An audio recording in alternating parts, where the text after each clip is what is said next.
Part 2 of this video series on Lichens Pass deals with the eastern descent.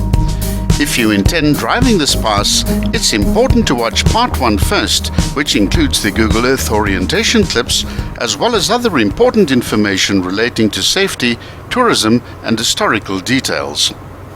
There are many types of rocks present in the park, which explains the layers, characteristics, and colors that make this area so famous. These include Elliott mudstone, Clarence sandstone, calcified sandstone, quartzite, and Drakensberg basalt. About 180 million years ago, this area was volcanically active. When pressure built up beneath the Earth's surface, liquid magma was forced through the cracks in the rocks and formed layers of dolerites. When these cracks are vertical, they're called dikes, and when the cracks are horizontal, they're called sills. The Golden Gate National Park is an area of rich highveld and montane grassland flora. It has more than 60 grass species and a large variety of bulbs and herbs.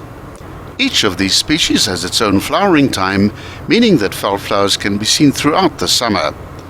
The park also has Afro-montane forests and high-altitude Austro-Afro-alpine grassland, which is quite scarce in South Africa.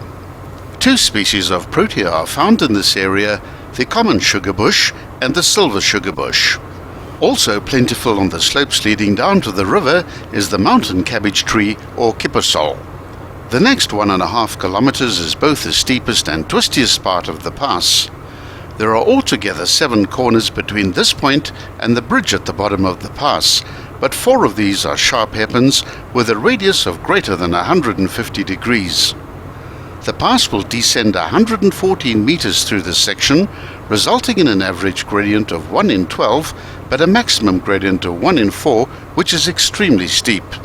A few years ago, game sightings were much more common, but in 2004 the park was amalgamated with the adjoining Kwakwa National Park, which almost tripled the size of the land area from 116 to 340 square kilometers.